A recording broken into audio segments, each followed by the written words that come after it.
everyone. Today I will be discuss remaining part of binding energy in this next video.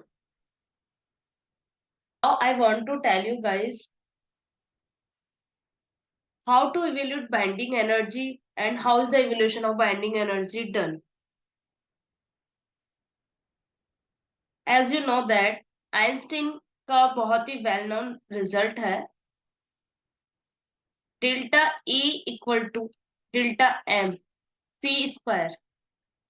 We can write this expression E equal to mc square. ये Einstein का expression है, Einstein ने equation दी थी।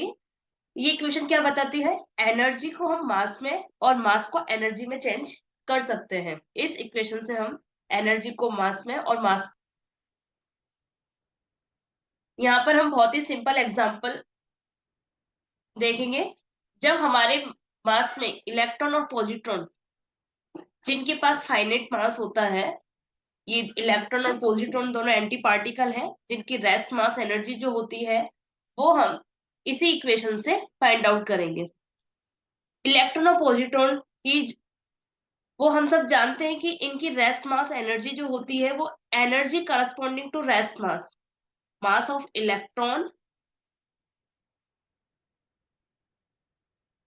मास of electron होता है वो 9.31 electron mega electron volt होता है।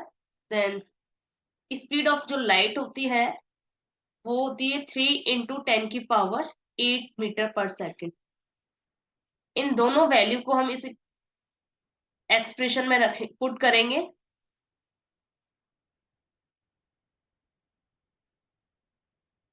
देन एनर्जी जूल में आएगी, फिर से इसे मेगा इलेक्ट्रॉन वोल्ट में बदलेंगे तो 1 mega electron volt equal to 1.6 × 10⁻⁻13 joule होगा।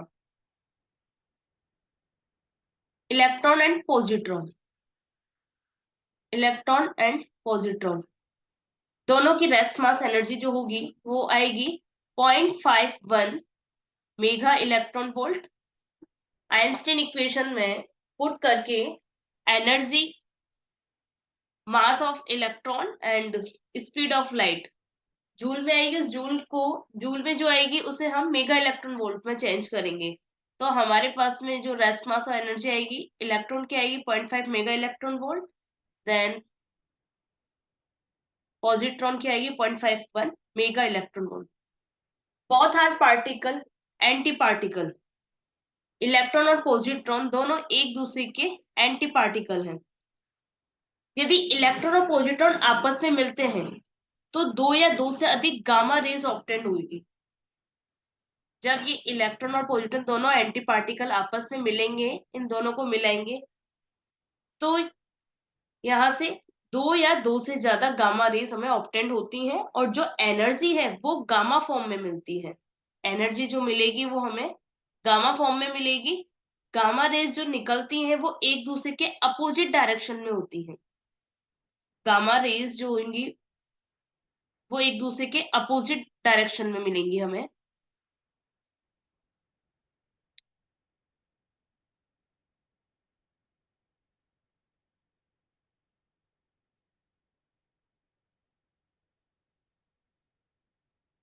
We can see in this image gamma rays जो होंगी, ये है हमारे पास में इलेक्ट्रॉन एंड ये है पॉजिट्रॉन।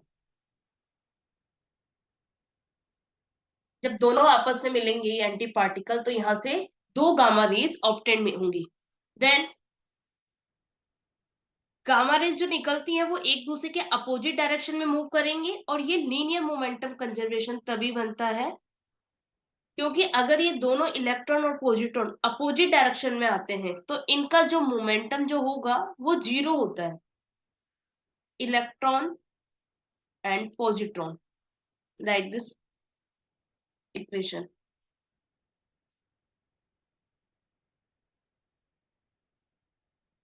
इलेक्ट्रॉन और पॉजिट्रॉन अपोजिट डायरेक्शन में आते हैं तो इनका जो मोमेंटम जो होगा वो हमें 0 मिलेगा। इनका मोमेंटम होगा वो 0 होगा। सिमिलरली 2 गामा रेज एक दूसरे के अपोजिट डायरेक्शन में चलने के साथ गामा रेज एक दूसरे के अपोजिट डायरेक्शन में चलने के साथ इस पॉइंट के रेस्पेक्ट में जो मोमेंटम जो होगा वो जीरो होगा। हमें जो मोमेंटम मिलेगा वो कितना मिलेगा यहाँ पर, जीरो।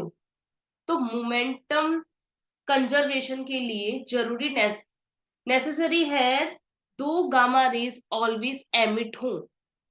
यहाँ पर हम देख रहे हैं कि अगर मोमेंटम जीरो कंजर्वेशन, क्योंकि यहाँ पर हमें क्या मिला है, रेस्पेक्ट में दोनों अपोजिट डायरेक्शन में चलने के साथ में इस पॉइंट के रेस्पेक्ट में क्या है, मोमेंटम जो होगा वो जीरो होगा। तो मोमेंटम कंजर्वेशन के लिए नेसेसरी है यहाँ पर कि दो गामा रेज ऑलवेज एमिट होनी चाहिए। यहाँ पर क्या होनी चाहिए, दो गामा रेज ऑलवेज एमिट होनी चाहिए मोमेंटम कंजर्वेशन के लिए। एंड इलेक्ट्रॉन का जो रेस्ट मास है वो 0.51 इलेक्ट्रॉन वोल्ट, एंड पॉजिट्रॉन का जो रेस्ट मास है, रेस्ट 0.51 मेगा इलेक्ट्रॉन वोल्ट है। जो हमारी दो गामा रेज होंगी वो भी हमारी 1.02 मेगा इलेक्ट्रॉन एनर्जी कैरी करेंगी। यहाँ पर क्या करेंगी, हमारी जो दो गामा रेज होंगी वो भी क्या करेंगी, यहाँ पर gamma rays 1.02 mega electron volt, 1.02 mega electron volt energy carry करेंगी दोनों गामा रेज। इनके पास इलेक्ट्रॉन एंड पॉजिट्रॉन रेस्ट के साथ साथ काइनेटिक एनर्जी है। जो ये एंटी पार्टिकल है या इनके रेस्ट के साथ साथ क्या है, काइनेटिक एनर्जी, तो वो भी दो गामा रेज हैं वो ट्रांसफर हो जाएंगी। वो जो गामा रेज है वो भी क्या हो जाएंगी, यहाँ पे ट्रांसफर हो जाएंगी। एंटी पार्टिकल रेस्ट के साथ साथ काइनेटिक एनर्जी है तो वो भी क्या हो जाएगी, टू गामा रेज में ट्रांसफर हो जाएंगी। यहाँ पता चलेगा हमें कि मास जो है वो एनर्जी में बदल रहा है। हमने यही लिखी थी आइंस्टीन इक्वेशन, ये बताया था E equal to M C square, energy को मास में और मास को एनर्जी में चेंज किया जा सकता है यहाँ से। तो यही है इसमें कि मास जो है वो एनर्जी में बदल रहा है, और उसी तरह से जब गामा रेज न्यूक्लियस के पास से गुजरेंगी, जब ये गामा रेज हमारे न्यूक्लियस के पास से गुजरेंगी तो gamma rays we can say like this, when the gamma rays passes through close the nucleus, then electron and positron both are produced, then antiparticle क्या हो जाएंगे, यहाँ से प्रोड्यूस होंगे। जैसे ही न्यूक्लियस से गामा रेज पास होंगी तो वहां से क्या है, इलेक्ट्रॉन और पॉजिट्रॉन दोनों प्रोड्यूस होंगे। तो यहाँ दो रिजल्ट हमें याद रखने होंगे। फर्स्ट जो रिजल्ट होगा वो होगा एनिलेशन। एनिलेशन में दोनों इलेक्ट्रॉन और पॉजिट्रॉन आपस में मिलकर एक दूसरे को क्या कर देंगे, ये एनिलेट कर देंगे।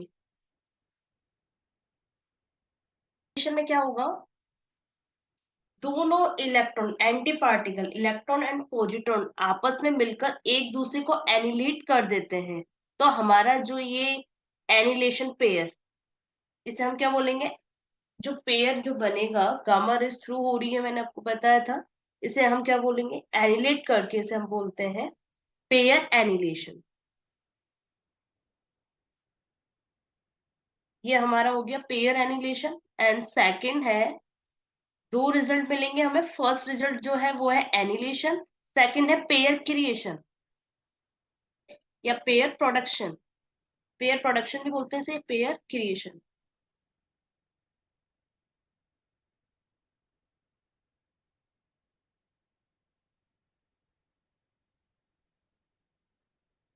ये हमारा है पेयर प्रोडक्शन। पेयर प्रोडक्शन में क्या होता है, जब गामा रेज न्यूक्लियस के पास से गुजरती हैं, पेयर प्रोडक्शन में क्या होता है, गामा रेज जब न्यूक्लियस के पास से गुजरती हैं उसमें क्या हो रहा था एनिलेशन में, कि दोनों इलेक्ट्रॉन और पॉजिट्रॉन आपस में मिलकर एक दूसरे को एनिलेट कर रहे थे। और इसमें क्या हो रहा है, पेयर क्रिएशन में गामा रेज जब न्यूक्लियस के पास से गुजरेंगी तो इलेक्ट्रॉन और पॉजिट्रॉन का पेयर प्रोड्यूस करेंगी। जैसे इसमें हो रहा है, देखो डायग्राम में तुम्हें दिखाई दे रहा होगा, गामा रेज है, ये फोटोन है, मैं यहाँ बना देती हूँ।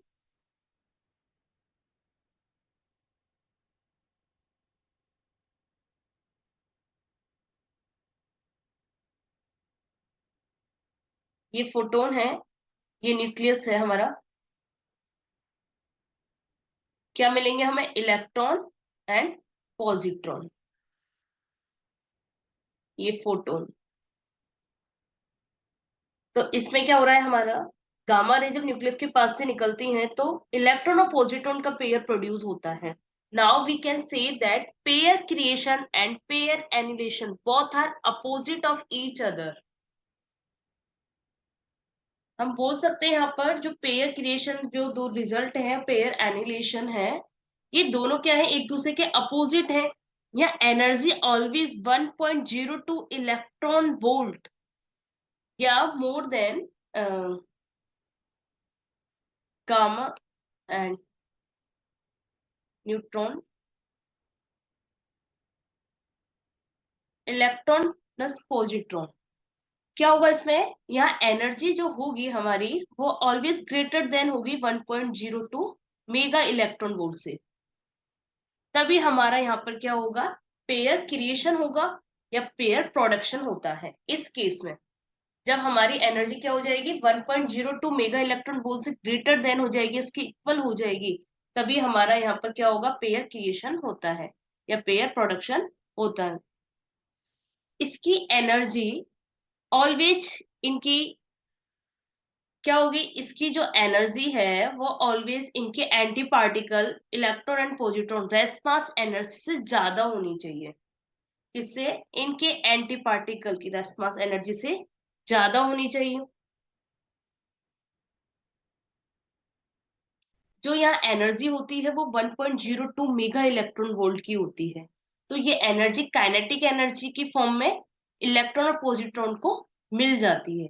जो ये एनर्जी जो होती है यहाँ पर, वो क्या होती है, काइनेटिक एनर्जी की फॉर्म में होती है, और ये हमारे एंटी पार्टिकल को मिल जाती है एनर्जी। किसको मिल जाएगी एनर्जी?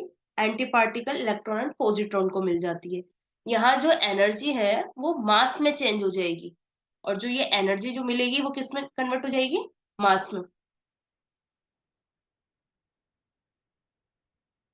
अब जो एनर्जी मास में चेंज हो गई है तो गामा रेज का जो रेस्ट मास हो जाएगा वो कितना हो जाएगा, 0।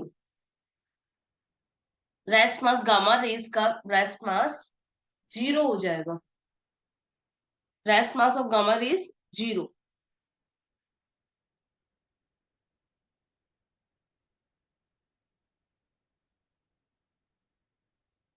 कितना हो जाएगा, यहाँ पर 0 हो जाता है।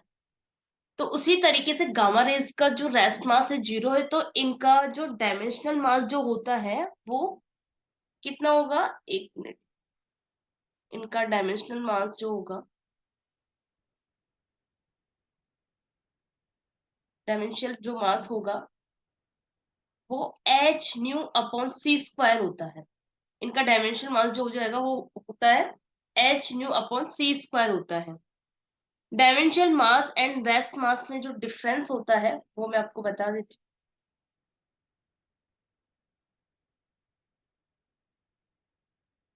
एक है हमारे पास में डायमेंशनल मास और एक है रेस्ट मास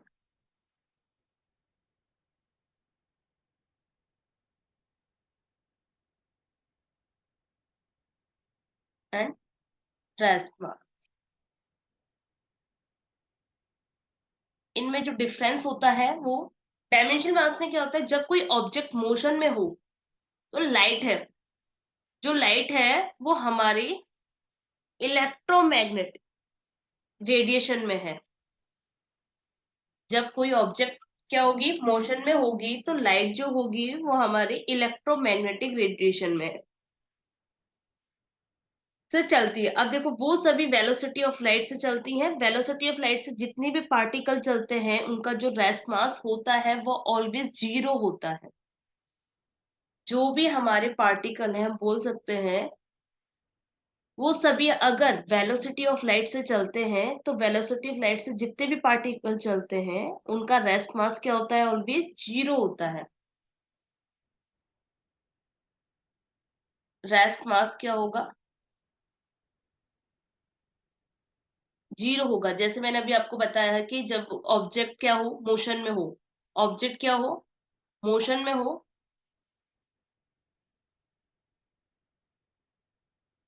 ऑब्जेक्ट मोशन में हो,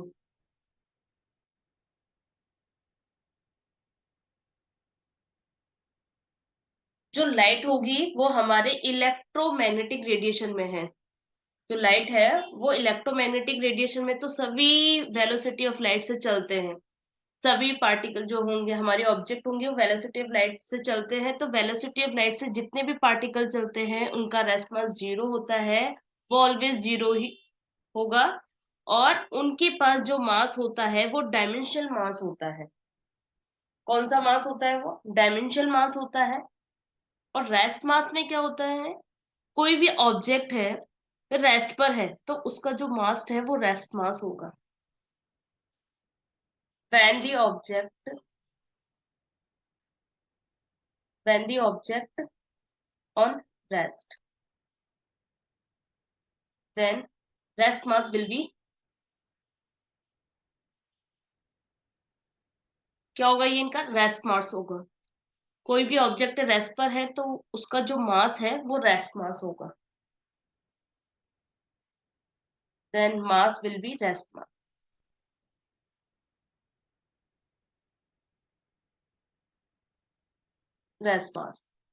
and dimensional mass and rest mass में आपको डिफरेंस नजर आ गया होगा, मैंने जो बताया आपको अभी। एक बार और मैं रिवाइज कर देती हूँ उसे। हमारी डायमेंशनल जो मास होता है उसमें क्या होता है, कोई भी ऑब्जेक्ट होती है वो मोशन में है।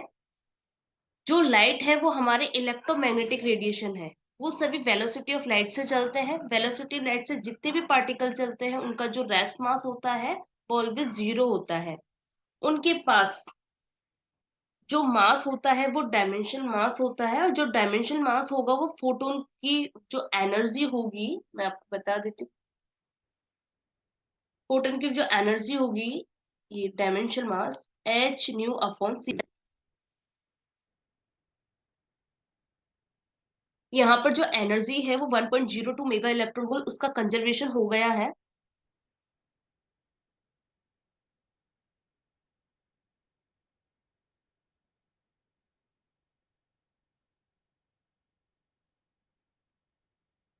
And electron and positron, two gamma rays emit होंगी, और यहाँ पर जो मास होगा वो एनर्जी में चेंज हो जाएगा। यहाँ पर मास जो होगा वो किस में चेंज हो जाएगा? एनर्जी में चेंज हो जाएगा। हम जानते हैं कि आइंस्टीन कहते हैं energy, we know that according to Einstein,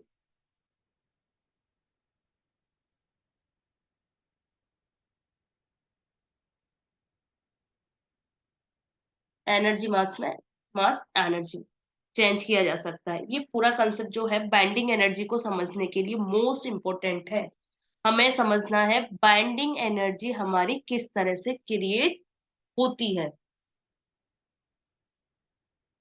तो बाइंडिंग क्रिएशन को अगर हम समझना चाहते हैं यहाँ पर, तो हम समझते हैं कि जब न्यूक्लियस का फॉर्मेशन होता है तो फॉर्मेशन के समय क्या होता है? मास इफेक्ट होता है। जैसा तुम जानते हो यहाँ पर न्यूक्लियस का जब फॉर्मेशन होता है तो क्या होता है? फॉर्मेशन के समय मास इफेक्ट होता है, और जो मास इफेक्ट होता है उसके करस्पॉन्डिंग जो एनर्जी हमें मिलती है वो हमारी बाइंडिंग एनर्जी होती है। मास इफेक्ट जो होता है उसके करस्पॉन्डिंग जो एनर्जी मिलती है वो हमारी बाइंडिंग एनर्जी होती है। और इस डिफेक्ट में यहाँ बाइंडिंग एनर्जी का कंसेप्ट मास डिफेक्ट से ही जुड़ा है। किससे जुड़ा है? मास डिफेक्ट से। देन हमारे पास इक्वेशन है, हम जानते हैं delta E equal to delta M C square. ये एक्सप्रेशन दिया था मास डिफेक्ट के लिए बाइंडिंग एनर्जी का। ये एक्सप्रेशन हमारा हम इंश्योर करता है हमें किसके लिए? कि एनर्जी को हम मास में चेंज कर सकते हैं और मास को एनर्जी में। इस एक्सप्रेशन को हम इस तरीके से भी लिख सकते हैं, ये मैंने आपको बता दिया था जब आइंस्टीन का रिजल्ट आया है E equal to M C square, कि मास एंड एनर्जी जो हो सेपरेट आइडेंटिटी नहीं है, बल्कि मास को हम कन्वर्ट करते हैं एनर्जी में और एनर्जी को मास में बदलते हैं। तो फिजिक्स में यहाँ पर काफी बदलाव आए हैं, देखो, क्योंकि उससे पहले लॉ ऑफ मास कंजर्वेशन में कहा जाता था कि किसी भी प्रोसेस में मास बिफोर द प्रोसेस और आफ्टर द प्रोसेस में क्या रहता है? सेम रहता है। लेकिन जैसे ही हमें ये result E equal to mc² हमें जो मिला ये रिजल्ट, तब से हम यहाँ कह सकते हैं कि मास को हम कन्वर्ट कर सकते हैं एनर्जी में, एनर्जी को मास में। सब्जेक्ट टू द कंडीशन ये रहता है यहाँ पर कि law of conservation of energy है। इस चीज को हम मतलब यहाँ पे ऑलवेज हमें पता होना चाहिए इसके बारे में। अब देखो हम जानेंगे कि मास डिफेक्ट कैसे कैलकुलेट करते हैं। अब हम देखना है कि मास डिफेक्ट को हम कैसे कैलकुलेट करेंगे। How will be calculate mass defect. Mass defect से कैसे कैलकुलेट करते हैं? बाइंडिंग एनर्जी को तो एक हमारा एक सिंपल न्यूक्लियस होता है। बाइंडिंग एनर्जी का तो हमारा क्या होता है? एक सिंपल न्यूक्लियस होता है, जो सबसे सिंपलेस्ट न्यूक्लियस है जिसको हम बाइंडिंग एनर्जी को इवेल्यूएट करते हैं। जिसमें क्या करते हैं? हम बाइंडिंग एनर्जी को इवेल्यूएट करते हैं न्यूक्लियस से। तो ये जानेंगे कि बाइंडिंग एनर्जी इवेल्यूएट होगी, उसके लिए कम से कम किसी भी न्यूक्लियस के अंदर 2 न्यूक्लियाई कम से कम होने ही चाहिए। जब हम बाइंडिंग एनर्जी इवेल्यूएट होगी तो उसके लिए कम से कम क्या होना चाहिए? किसी भी न्यूक्लियस के अंदर 2 न्यूक्लियाई होने चाहिए, ये कंडीशन है। There should be 2 nuclei at least. अब जो भी हम यहाँ चाहते हैं बाइंडिंग एनर्जी को इवेल्यूएट करना, तो मैं आपको उसके कंसेप्ट को यहाँ पर एक्सप्लेन कर देती हूँ एक बार। जैसे we know that hydrogen hydrogen के 3 आइसोटॉप्स होते हैं, हमें पता है। Hydrogen you have 3 isotopes, protium, deuterium and tritium. 1s1 and 1s, ये है protium and deuterium and tritium. यहाँ पर हमारा फोकस होगा 1h1 पर। तो यहाँ कैलकुलेट करते हैं, प्रोटॉन होंगे 1 एंड न्यूट्रॉन कितने होंगे? 0। और यहाँ प्रोटॉन जो होगा वो होगा 1 एंड न्यूट्रॉन 1। और यहाँ पे प्रोटॉन 1 एंड न्यूट्रॉन कितने हो जाएंगे? 2। तो यहाँ 1h पे हमारा फोकस नहीं रहता है, फोकस में नहीं रहेगा ये हमारा। न्यूटन 0 होगा यहाँ पर, ये सभी हम ऑलरेडी जानते हैं कि, बट मैं आपको बेसिक कंसेप्ट भी क्लियर करती हूँ यहाँ पर कि कैसे हम कैलकुलेट करते हैं ये number of proton and neutron. कुछ स्टूडेंट्स को नहीं आता है तो वो क्लियर हो जाएगा यहाँ पर।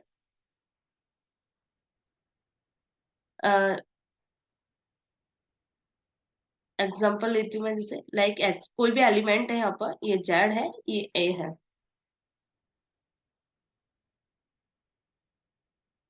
यहाँ पर जो ए है, हम बोल सकते हैं यहाँ पर जेड जो है नंबर ऑफ प्रोटॉन्स है। जेड को हम क्या बोलते हैं? यहाँ लिख देती हूँ मैं, नंबर ऑफ प्रोटॉन्स।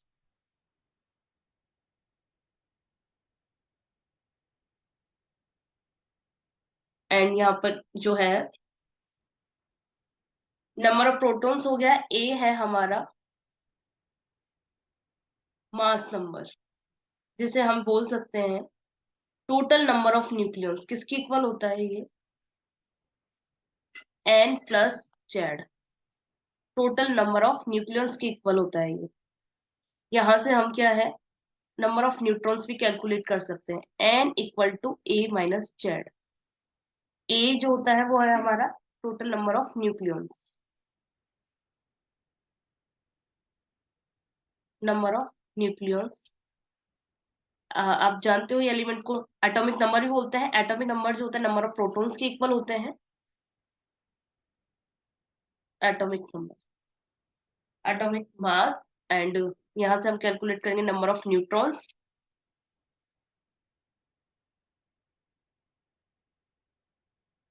इस तरीके से हमने यहाँ पर कैलकुलेट किया है। ये मैं आपको बता देती हूँ। प्रोटॉन, ये रहा प्रोटॉन। तो देखो प्रोटॉन कैसे, नंबर ऑफ प्रोटॉन्स कैसे पता चलेंगे? आपको पता है यहाँ पर जेड क्या है? 1 है। ए क्या है? 1 है। तो यहाँ पर देखो नंबर ऑफ प्रोटॉन्स कितने हैं? 1 है। और न्यूट्रॉन्स कितने आ जाएंगे हमारे पास? न्यूट्रॉन्स कैलकुलेट करेंगे तो ए माइनस जेड, तो 1 माइनस 1 0 हो गया। इसी तरीके से देखो प्रोटॉन कैसे कैलकुलेट करोगे? नंबर ऑफ प्रोटॉन्स किसके बराबर? प्रोटॉन्स जेड के। तो जेड ये है और ए ये है हमारे पास में। तो देखो 1 हो गया हमारे पास में। और देखो ये 2 है। नंबर ऑफ न्यूट्रॉन्स कैलकुलेट करेंगे तो ए कितना है, देखो यहाँ पर 2 है, और यहाँ पर 1 रख दो, पुट कर दो इसमें, तो नंबर ऑफ न्यूट्रॉन्स कितना आ गए, 1 आ गए। अब इसमें देखो प्रोटॉन्स किसके इक्वल है, जेड के, ये जेड है ये ए है, तो इसमें आप बता सकते हो प्रोटॉन्स कितने हैं, 1। न्यूट्रॉन्स कैलकुलेट करो इसी तरीके से, इस फॉर्मूले से। तो कैसे कैलकुलेट होगे न्यूट्रॉन्स, एन इक्वल टू ए कितना है बच्चों यहाँ पर, देखो ए कितना है 3, ए माइनस जेड 1, तो नंबर ऑफ न्यूट्रॉन्स आ गए 2। तो इस तरीके से हम कैलकुलेट कर सकते हैं, ये बेसिक है मैंने बता दिया आपको।